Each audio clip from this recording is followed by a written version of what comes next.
días, bienvenidos a todos, Dios les bendiga. Le damos las gracias a Dios por esta mañana, este día que nos ha regalado, un día maravilloso. Estuvimos disfrutando un rato con la alabanza, alabando al Señor. Le quería dar la bienvenida a la niña, pero se la llevaron, se la doy después. Y que es muy bonito cuando uno alaba al Señor, que uno se prepara le prepara el corazón a uno para uno escuchar la palabra, ¿no? Y estamos bendecidos, agradecidos con Dios.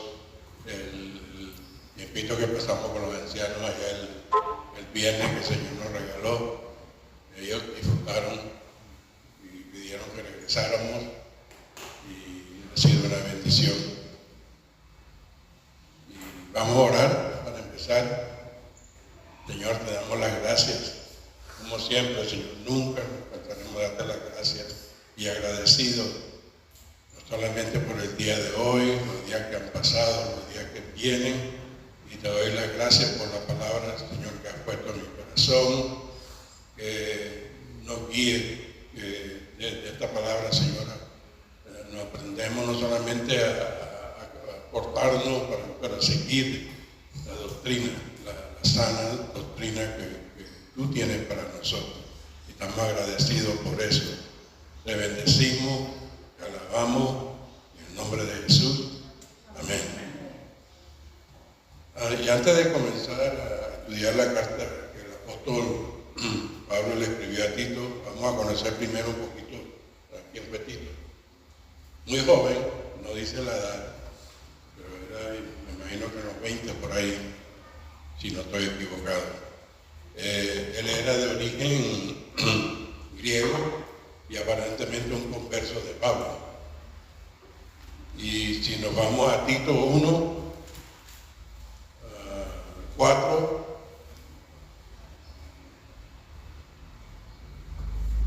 tienen la Biblia, la avisan y aquí le dice, la palabra dice, a Tito, verdadero hijo en la común fe, gracia, misericordia y paz de Dios Padre y del Señor Jesucristo, nuestro Salvador. Amén. Se cree que Tito era de Antioquía, de Siria, y dice que Tito no fue criado en el judaísmo, y lo sabemos porque no fue circuncidado, y en la palabra en Gálatas 2, capítulo 2, versículo 3, le doy un momentico para que la busquen, para que la tengan.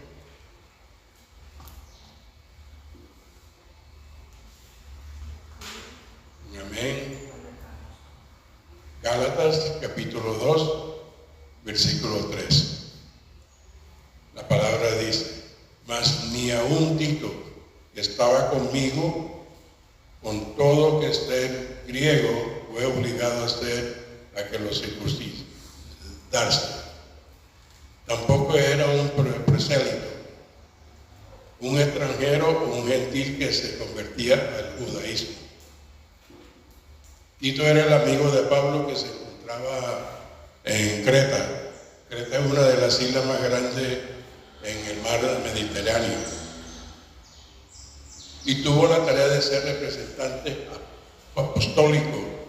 Era el embajador de Pablo, o sea que tenía tremenda responsabilidad.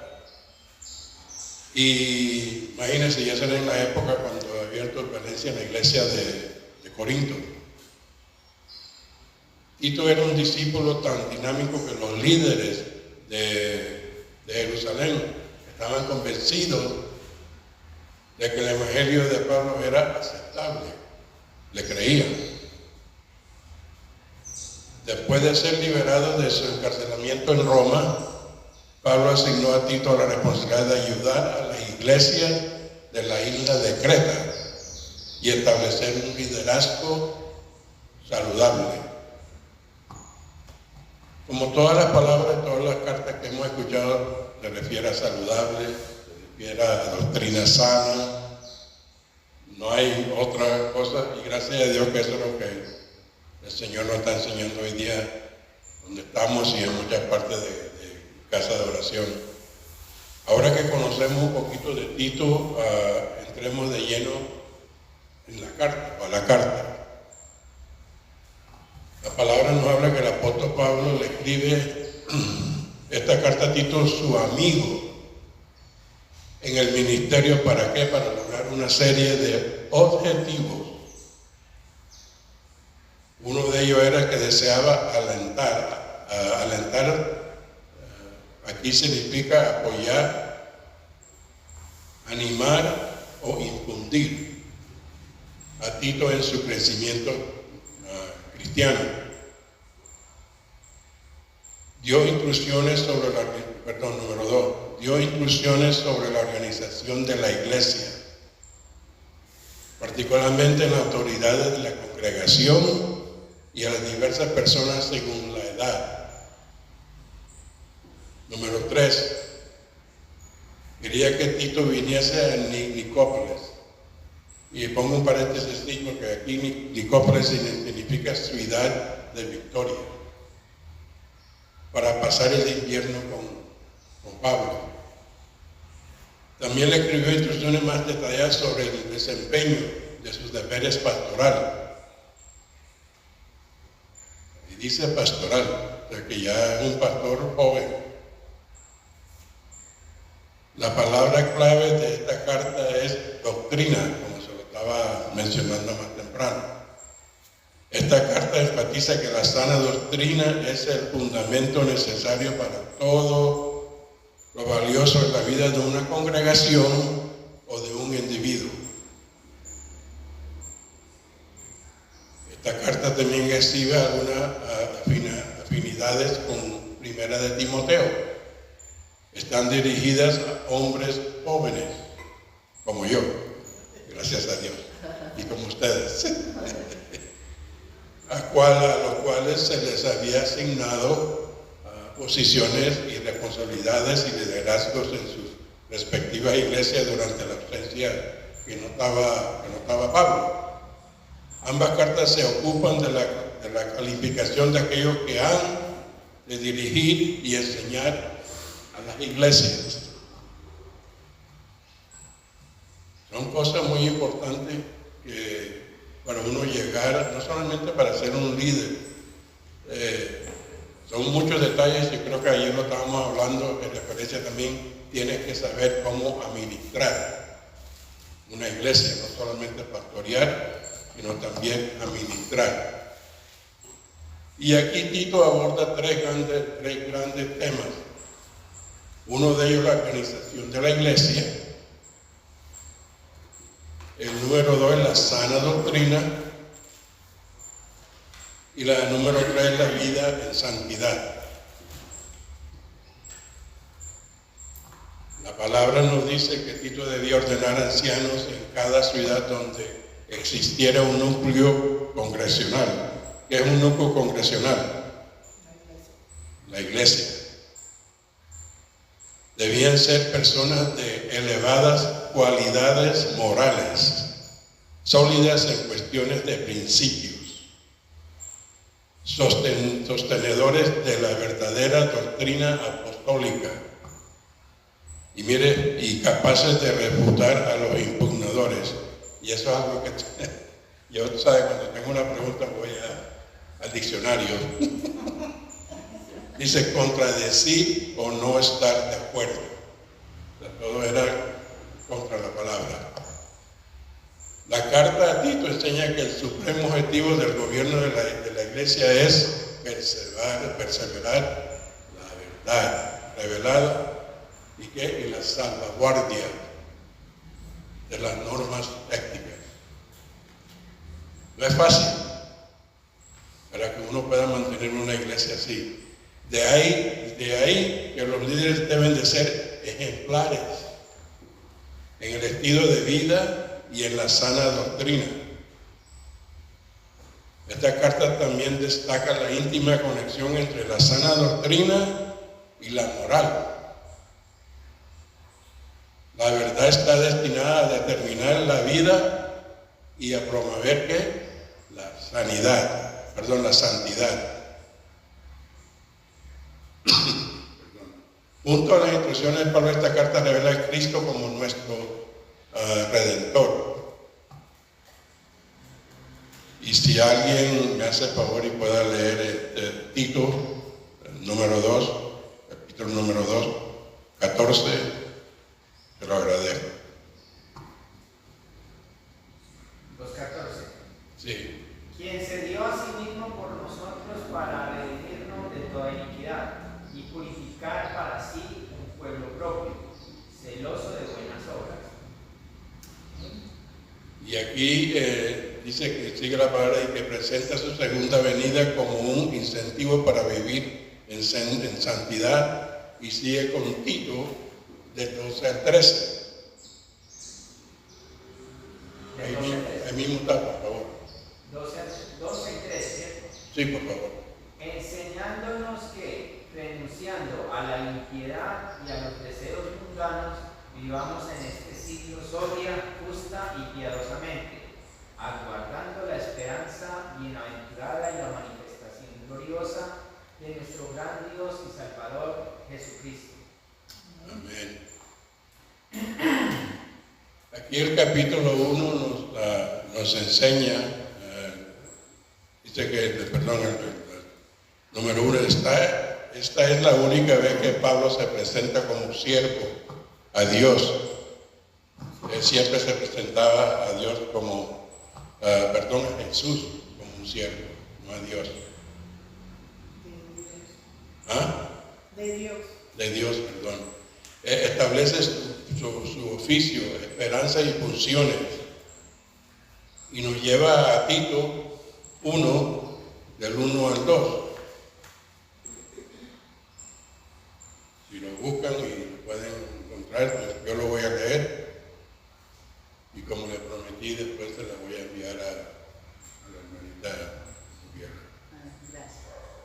Dice: Pablo, siervo de Dios y apóstol de Jesucristo, conforme a la fe de los escogidos de Dios y el conocimiento de la verdad, que es según la piedad, en la esperanza de la vida eterna, lo cual Dios no miente, prometió desde antes del principio de los siglos. El número 2 nos lleva a instrucciones concernientes a los ancianos. Instrucciones concernientes a los ancianos. Y esta palabra se encuentra en Tito, número 1, del 6 al 9. Y habla sobre sus cualidades. Dice que el que fuere irreprensible, no lo hemos escuchado esto antes, lo sigue repitiendo, marido de una sola mujer y tenga hijos creyentes que no estén acusados de disolución ni de rebeldía, porque es necesario que el obispo sea irreprensible, como administrador de Dios, no soberbio ni iracundo, no dado al vino, no pendenciero, no codicioso de ganancias deshonestas, sino hospedador, amante de lo bueno, sobrio, justo, santo, dueño del mismo retenedor de la palabra, fiel tal como ha sido la enseñanza o enseñada, para que también pueda exhortar con sana enseñanza y convencer a los que contradicen. Aquí podemos ver de que lo que dice es lo mismo que decía en Primera de Timoteo. Son las mismas instrucciones, son las mismas regulaciones como las puedes poner para que un pastor esté aquí. Tiene que cumplir con eso, la palabra, las cosas que están escritas para que puedas pastorear. Especialmente para un joven, ¿no? Que me imagino que no es fácil para un joven. podemos ver que aquí también dice, habla de siguiendo la misma línea de instrucciones para las iglesias. El número 3, la necesidad de una buena administración, y eso se lo mencioné más temprano, es muy importante. Eso está en Tito 1, del 10 al 16. Tito 1, del 10 al 16. Perdón. Porque hay aún muchos contumaces, habladores de vanidades y engañadores, mayormente los de la circuncisión, a los cuales es preciso tapar la boca, que transforman cosas enteras, enseñando por ganancias deshonestas lo que no conviene. Uno de ellos, su propio profeta, dijo: los cretenses, son habitantes de la isla de Creta, siempre mentirosos, malas bestias, glotones y ociosos. Y dice la palabra que este testimonio es verdadero. Por tanto, repréndelos duramente para que sean sanos en la fe, no atendiendo a fábulas judaicas ni a mandamientos de hombres que se apartan de la verdad.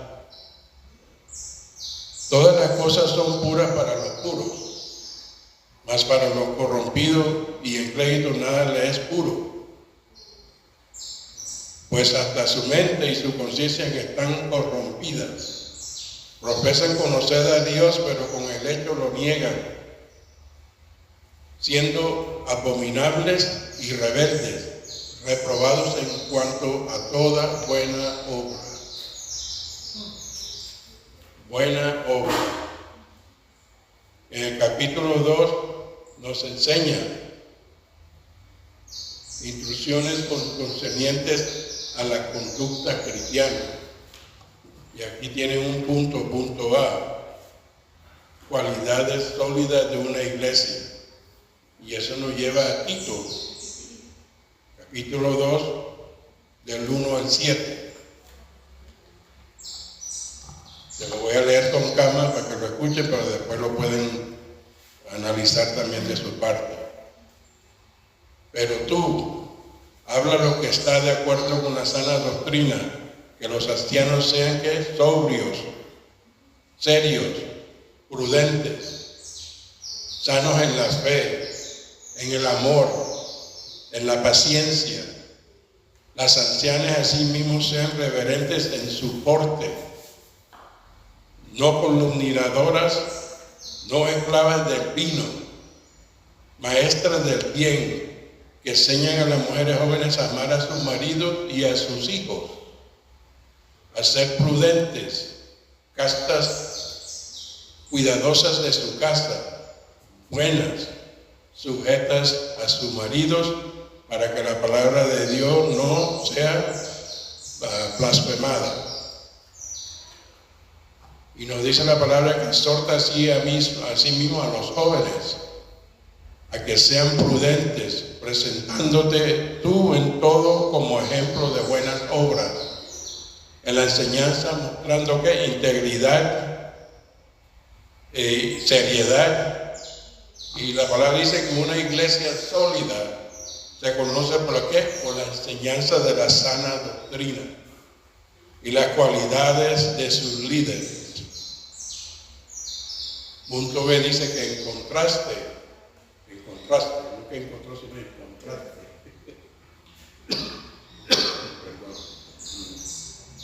Con la vida detestables y desobedientes de los falsos maestros. Pablo exhorta a los cristianos de distintas edades y situaciones sociales a practicar buenas obras.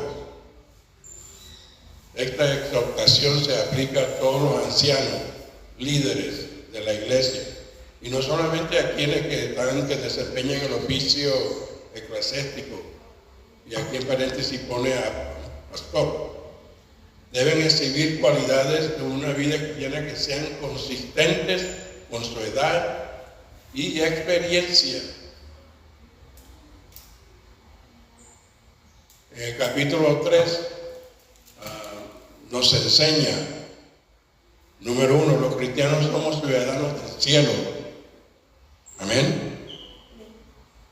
Pero también debemos cumplir con nuestras obligaciones hacia las autoridades civiles.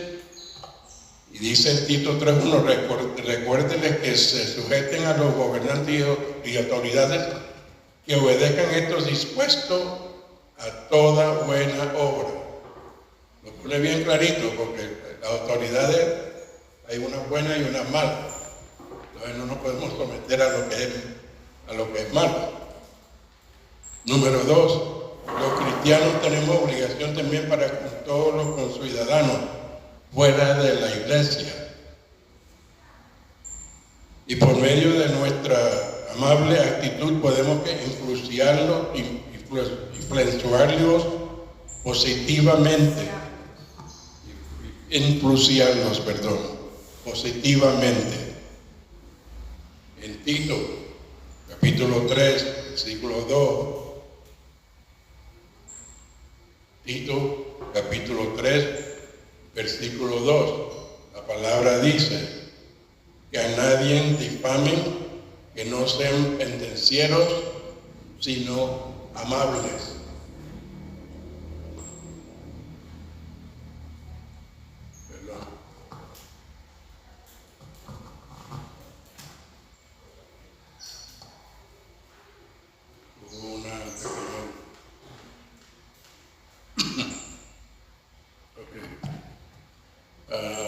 Dice que den en el 2, dice, los cristianos tenemos obligaciones también para con todos los ciudadanos fuera de la iglesia, y por medio de nuestra amable actitud podemos influenciarlos positivamente.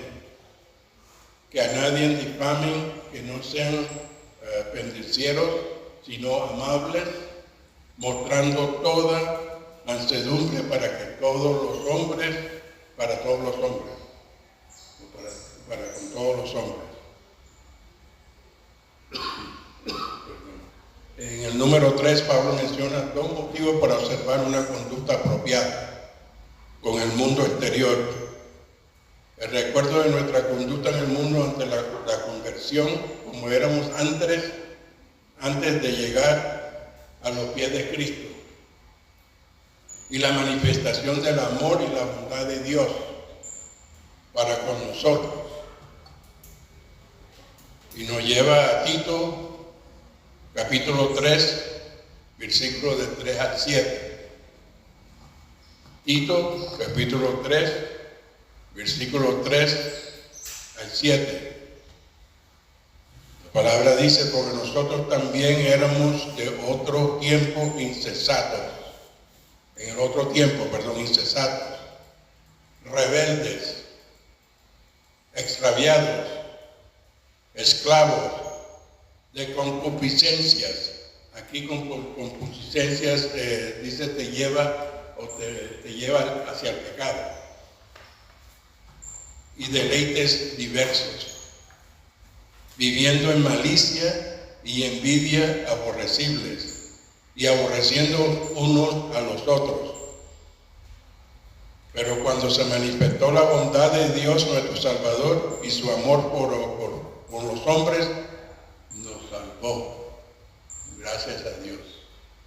Ya no somos así. No por obras de justicia que nosotros hubiéramos hecho, sino por su misericordia. Por el lavamiento de la regeneración y por la renovación en el Espíritu Santo, el cual derramó en nosotros abundantemente por Jesucristo nuestro Salvador. ¿Para qué? Justificados por su gracia, viniésemos a ser herederos conforme a la esperanza de la vida eterna. Número 4. Las últimas recomendaciones de Pablo a Tito le insta a enseñar la verdadera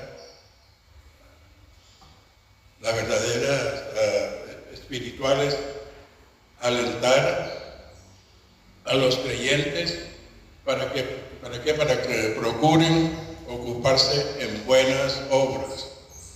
He mencionado buenas obras un montón de veces, para recordarnos que sí, un policía nosotros lo vemos, pensamos que está haciendo una buena obra, pero hay muchos que no. Hay que respetar la autoridad, sí, pero ¿cómo está esa autoridad? En buenas obras. Evitar las contiendas y las discusiones inútiles y evadir aquellos que causan divisiones. No es fácil. Perdón. Dice aquí en Tito, capítulo 3, versículo 8 al 11. Tito, capítulo 3, del 8 al 11. Palabra fiel. Palabra fiel es esta. Y en esta cosa quiero insistir, o insistas con firmeza, para que los que creen en Dios procuren ocuparse en buenas obras. ¿Cuántas veces ha mencionado buenas obras?